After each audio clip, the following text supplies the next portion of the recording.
Evelyn's world after the accident became one of perpetual night. For months, she drifted in a state of hopelessness, trying to grasp at the life she once had. Her art, which had been the very center of her existence, felt like a cruel memory. She had lived through her eyes, her senses tied to every detail, every color, every brushstroke. Now, those eyes were useless, and with them, it seemed, went her soul. At first, friends and family tried to help, but the intensity of Evelyn's grief pushed them away. She lashed out in anger, furious that they could never understand what it was like to have everything ripped away in an instant. Her apartment, once filled with light and warmth, became a cold sanctuary of isolation. She smashed the mirrors and draped thick blankets over the windows, unable to bear the thought of a world she could no longer see.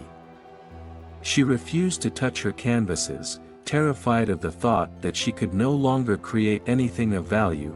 She counted her days in silence, with only the ticking of the clock to mark the passage of time. For hours, she would sit in the same chair, trying to picture the world she had once known. In her mind, she could still see the bold reds, the deep blues, and the soft, velvety purples of her work. But when she reached out to them, all she felt was emptiness. And so, she retreated further into herself, drowning in a sea of what-ifs and regrets. Then, one night, almost a year after the accident, Evelyn had a dream. She was walking through a field of tall, swaying grasses under a sky full of stars. But these weren't ordinary stars, they were massive, glowing orbs, casting a radiant light across the landscape. Each step she took illuminated a path beneath her feet. And there, in the distance, she saw a figure waiting for her. She couldn't see the person's face, but she felt a sense of peace emanating from them, a quiet strength that pulled her forward. When she woke up, the dream clung to her like a whisper. For the first time in months, something inside her stirred. She couldn't explain it, but it was as if the darkness around her had lifted just a fraction. For the first time, she didn't feel entirely lost. Determined to find meaning in the dream, Evelyn began to leave her apartment again. She took small, tentative steps into the world, guided by the gentle sound of her cane tapping against the sidewalk. At first, it was terrifying. Every noise seemed amplified, every texture foreign. But she persisted, walking a little further each day, forcing herself to rediscover her city, not through her eyes but through her remaining senses. On one of these walks, she stumbled upon a small, forgotten garden nestled between two tall buildings. It was a secret sanctuary, hidden from the chaos of the city.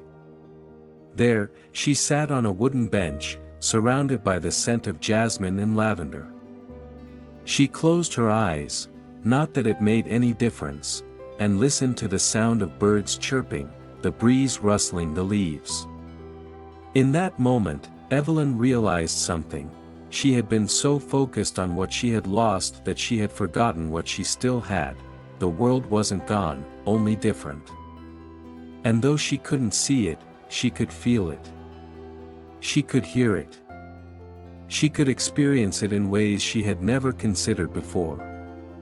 The breeze on her skin, the warmth of the sun, the rhythm of footsteps, it was all there, waiting for her to embrace it. With this new revelation, Evelyn made a decision. She would paint again. It seemed impossible at first, the idea of creating art without the ability to see. But something deeper than her vision had been awakened. She remembered how she had always told her students that art wasn't about copying reality but about capturing emotions, feelings, and moments. Now, more than ever, she understood that.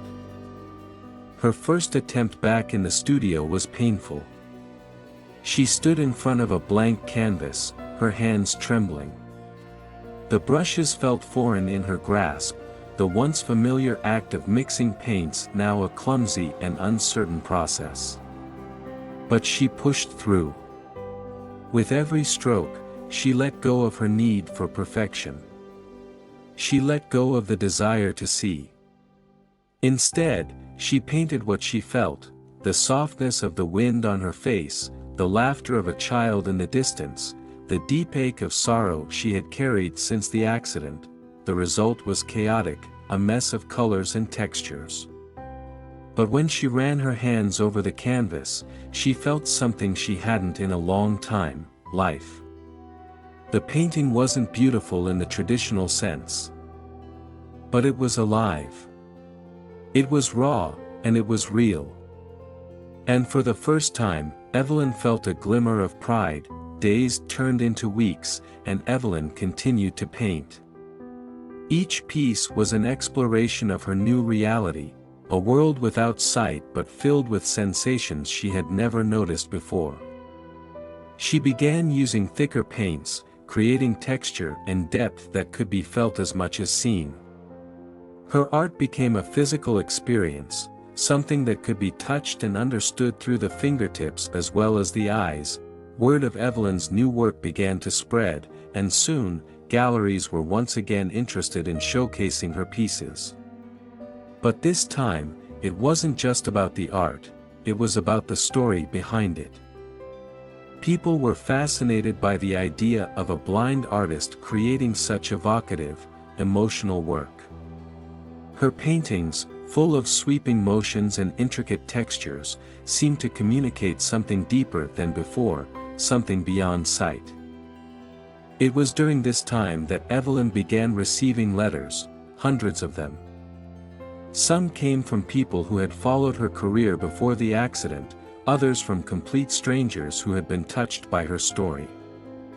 Many of the letters were from people who had experienced their own losses, people who had lost loved ones, who had suffered debilitating illnesses, or who had faced life-altering tragedies. They all wrote about how Evelyn's journey had given them hope, how her ability to find beauty in darkness had inspired them to keep going. One letter, in particular, caught her attention. It was from a man named Liam, and as she read it, her heart skipped a beat. He described the night of the accident from his perspective: the rain. The way he had stepped into the road without thinking, the flash of her car's headlights as she swerved to avoid him.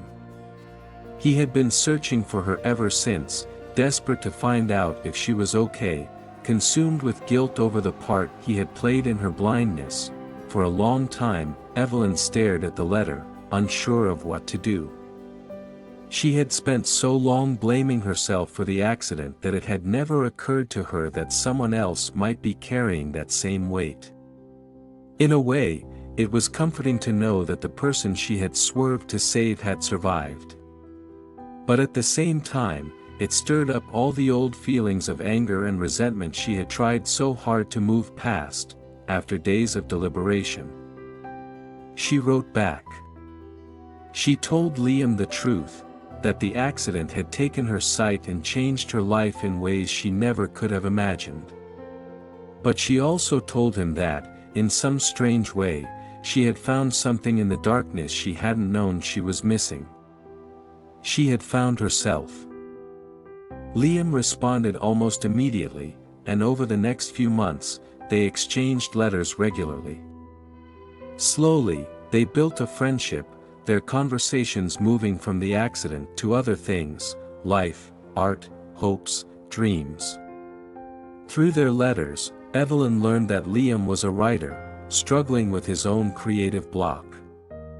He had stopped writing after the accident, haunted by the thought that his actions had caused so much pain. Evelyn, in turn, shared her struggles with painting, her journey from despair to acceptance. Finally, after months of corresponding, they agreed to meet. It was a quiet, sunny afternoon when Liam knocked on her door, and when Evelyn opened it, she felt a rush of emotions. She couldn't see him, but she could feel his presence, the nervous energy between them. He was kind, soft-spoken, and just as haunted as she was. Together, they sat in her living room, talking for hours. Liam apologized over and over, but Evelyn stopped him. She told him that the accident had been a turning point in both of their lives, but it didn't define them. What mattered was what they chose to do with the lives they had now. The guilt, the pain, it didn't have to consume them. They had the power to find new meaning, to create something beautiful from the ashes. In the weeks that followed, their friendship deepened.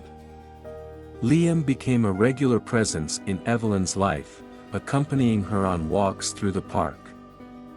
Reading to her, sharing stories about the books he was writing. In return, she shared her art with him, inviting him into her studio to feel the textures of her latest work. They both found solace in each other, healing the wounds they had carried for so long. It wasn't long before their friendship blossomed into something more. There was a quiet intimacy between them, a shared understanding that went beyond words. Evelyn had never imagined falling in love after the accident. She had been so focused on her loss, so convinced that her life was over, that she hadn't allowed herself to consider the possibility of love. But with Liam, it felt natural, like a soft light breaking through the darkness. Years passed, and Evelyn's life transformed in ways she never could have imagined. Her art continued to evolve, her work gaining international recognition. But more importantly, she had found peace within herself. She no longer saw her blindness as a tragedy, but as a gift, a new way of seeing the world, a deeper connection to the things that truly mattered. Together, she and Liam built a life filled with creativity, love, and hope. They traveled, taught workshops, and worked on projects that blended his writing with her art.